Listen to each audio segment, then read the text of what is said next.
हिंदी सुगम भारती 8वीं कक्षा की दूसरी इकाई का चौथा तुम मुझे खून दो, जिसके लेखक है, रचनाकार है नेताजी सुभाष चंद्र बोस। चलो पहले नेताजी सुभाष चंद्र बोस का मैं आपको जीवन परिचय कराती हूँ। इनका परिचय है, इनका जन्म 1897 कटक उड़ीसा में इनका जन्म हुआ है। इनकी मृत्यु 1945 अनुमानित। परिचय: भारतीय स्वतंत्रता संग्राम के प्रखर क्रांतिकारक नेताजी सुभाष चंद्र बोस जी ने जय हिंद और चलो दिल्ली का उद्घोष देकर भारतीय सैनिकों में एक नया जोश भर दिया था। आपने अपने जीवन काल में अनेक बार नौजवानों को संबोधित किया है। आप भारतीय युवकों के प्रेरणा स्रोत बन गए हैं। आपकी जो प्रमुख कृतियाँ है, एक भारतीय यात्री, यह एक अपूर्ण आत्मकथा है। भारत का संघर्ष 2 खंडों में है। स्वतंत्र संघर्ष के संदर्भ में अगणित पत्र लिखे, भाषण दिए तथा रेडियो के माध्यम से भी व्याख्यान दिए जो संकलित किए गए हैं। गद्य संबंधित में देखेंगे, उन्होंने लिखा है कि भारतीय स्वतंत्रता संग्राम में धन्य नेताजी सुभाष चंद्र बोस का योगदान अविस्मरणीय है।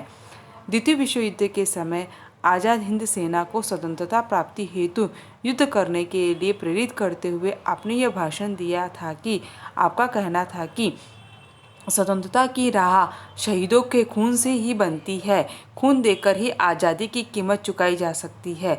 आपका आग्रह था कि देशवासियों को इसके लिए तत्पर रहना चाहिए।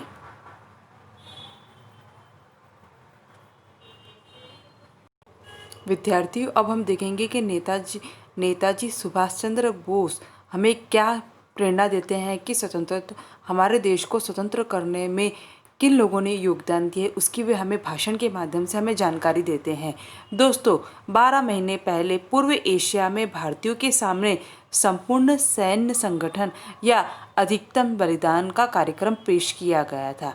आज मैं आपको पिछले साल की हमारी उपलब्धियों का ब्यौरा दूंगा, यानी कि इसकी वो ब्यौरा यानी जानकारी दूंगा तथा आने वाले साल की हमारी मांगे हैं वे आपके सामने रखूंगा। ऐसा करने से पहले मैं आपको फिर एक बार फिर मैं आपको एहसास कराना चाहता हूँ कि हमारे पास आज़ादी हासिल करने का कितना सुनहरा अवसर है। इनकी वह देश को आज़ाद करने के लिए वो हमें बार बार बताते हैं कि हमें अपने देश को आज़ाद करने के लिए क्या करना चाहिए, हम किस तरह से अपने देश को मिलकर कैसे आज़ाद कर सकते हैं, वह हमें जानकारी देते हैं। बोलते हैं कि वापस फिर से हमारे पास वो सुनहरा अवसर है, इसे हम किस तरह से हासिल कर सकते हैं।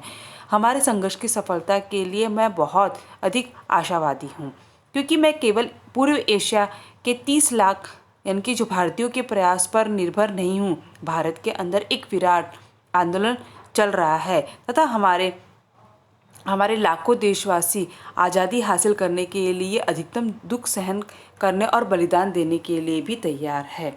इनके देश को आज़ाद करने के लिए वो खाली पूर्व एशिया की बात नहीं कर रहे, इनके भारत के अंतर्गत बहुत से ऐसे भारतीय जो हमारे देश को आज़ाद करने के लिए वह प्रयत्न कर रहे हैं। दुर्भाग्यवश सन 1857 के महान संघर्ष के बाद से हमारे देशवासी निहत्थे हैं, जबकि दुश्मन हथियारों से लदा हुआ है। आज़ादी के इस आधुनिक युग में निहत्थे लोगों के लिए हथियार और एक आधुनिक सेना के बिना आज़ादी हासिल करना नामुमकिन है। इनकी वो कहते हैं कि निहत्थे लोगों के लिए हथियार और आधुनिक सेना के लिए आज़ादी हासिल करना नामुमकिन है। तो वो कहते हैं कि आज़ादी हासिल करने के लिए हमें क्या क्या करना चाहिए, उसकी वे जानकारी कहते हैं। अब ज़रूरत सिर्फ इस बात की नहीं है कि अपनी आज़ादी की कीमत चुकाने के लिए भारतीय स्वयं आगे आए, बल्कि हमें क्या करना है, वो कहते हैं कि हमें अपने देश को आज़ाद करने के लिए खाली बोली के माध्यम से नहीं, हमें क्या करना है, बल, शक्ति, धन के माध्यम से भी हम अपने देश को किस तरह से आज़ाद कर सकते हैं, उसके बारे में वो हमें यहाँ पर जानकारी दे रहे हैं। वे कहते हैं कि आज़ादी के इस युग में निहत्थे लोगों के लिए हथियारों और आधुनिक सेना के बिना आज़ादी हासिल करना नामुमकिन है। अब ज़रूरत सिर्फ इस बात की है कि अपनी आज़ादी की कीमत चुकाने के लिए स्वयं यानी कि भारतीय स्वयं आगे आए।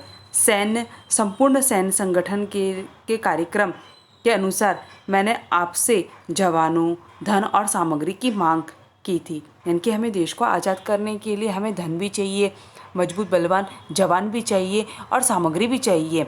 आपको बताने में खुशी हो रही है कि हमें पर्याप्त संख्या में रंग रूट मिल गया है। इनकी हमें यह मिल गया है कि हमें अपने देश को किस तरह से आज एक नई दिशा प्राप्त हो गई है। हमारे पास पूर्वी एशिया के हर कोने के रंग रूट आए हैं, जैसे कि चीन, जापान, इंडोचीन, फिलिप्स, जावा, बोर्नियो, सेल्बस, सुमात्रा, मलाया, थाईलैंड और वर्मा से ये सब हमारे देश आ गया है। आपको और अधिक उत्साह और एवं ऊर्जा के साथ जवानों, धन तथा सामग्री की व्यवस्था करते रहना चाहिए।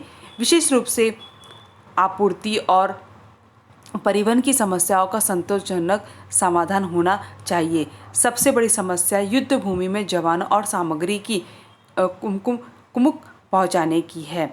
यदि हम ऐसा नहीं करते तो हम मोर्चों पर अपनी कामयाबी को जारी रखने की आशा नहीं कर सकते, न ही हम भारतीय के आंतरिक भागों तक पहुंचने में कामयाब हो सकते हैं। यानी कि वो हमें बार बार ये कहते हैं कि हमें अपने देश को आज़ाद करने के लिए सामग्री भी चाहिए, धन भी चाहिए, और जब हम युद्ध करते तो युद्ध करने के लिए हमें सैनिक दल चाहिए, और सैनिक दल की सुरक्षा करने के लिए उन्हें जवानों के लिए हमें भोजन भी चाहिए, सामग्री भी चाहिए। इसके बिना हम युद्ध नहीं कर सकते। तो बार बार हमें उस चीज़ के लिए हमें प्रेरणा देते हैं। विद्यार्थी, आपको मैं विभाग 2 और विभाग 1 के माध्यम से मैं आपको ये समझाऊंगी। विभाग 1 के माध्यम से मैंने आपको इतनी जानकारी दी है। इसके माध्यम से आपको ये समझना है कि हमें अपने देश को आज़ाद करने के लिए हमें किस तरह से प्रयास किए थे, कितने वीरों ने हमें योगदान दिए थे, उसकी ये जानकारी सुभाष चंद्र के माध्यम से हमें सुनने मिल रही है। आपको यहाँ तक के पढ़ाया गया। अब इसके आधार पर प्रश्न पूछे जाएंगे, इसके प्रश्नोत्तर आपको हल करना है। आपको स्वयं प्रश्न निकालना है कि इसमें कौन कौन से प्रश्न बन सकते हैं। कुछ प्रश्न मैं आपको इसमें पूछूंगी, ये प्रश्न आपको हल करना है। विद्यार्थी, आपको परिच्छेद पूरा अच्छे से देखना है, पढ़ना है, और उसके बाद जैसे प्रश्न पूछा जाएगा संजाल पूर्ण करो। संजाल पूर्ण में आपको क्या करना है, परिच्छेद में आए देश के नाम। अब ये परिच्छेद में कौन कौन से देश के नाम आए हैं, तो यहाँ पर आपको जो 4 बॉक्स ये है, जैसे कि यहाँ पर लिखेंगे चीन, जापान, जावा, सुमात्रा, जो 4 देश आए हैं, जो भी यहाँ पे उससे अधिक देश आए वहाँ पर उसके नाम लिखोगे। दूसरा प्रश्न दिया है भारतीयों के सामने पेश किया गया कार्यक्रम। तो भारतीयों के सामने कौन सा कार्यक्रम पेश किया गया था, तो यहाँ लिखोगे संपूर्ण सैन्य संगठन। फिर दूसरा दिया गया है पूर्वी एशिया के हर कोने से आए हुए, पूर्वी एशिया के हर कोने से आए हुए, तो यहाँ पर क्या लिखोगे, यहाँ आप लोग लिखोगे रंग रूट। इस तरह से आप लिखोगे।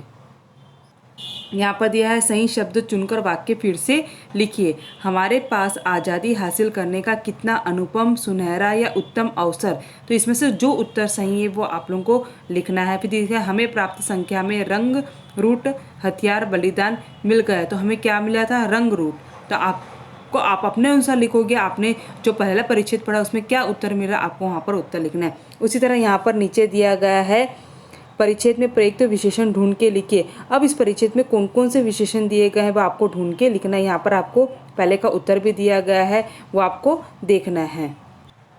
जैसे कि विशेषण का उत्तर दिया विराट, पूर्वी, पर्याप्त, संपूर्ण। फिर दूसरा प्रश्न दिया निम्नलिखित शब्दों के वचन बदलकर लिखिए। तो यहाँ पर जरूरत का क्या दिया गया है, यहाँ पर देखिए, यहाँ दिया गया जरूरत का जरूरतें, खुशी का खुशियाँ, मांगे का मांग, निहत्ते यानी कि निहत्ता, ये करना है। सहमत विचार में आपको देखना है सफलता के लिए आशावादी होना आवश्यक है, विषय पर अपने विचार लिखिए।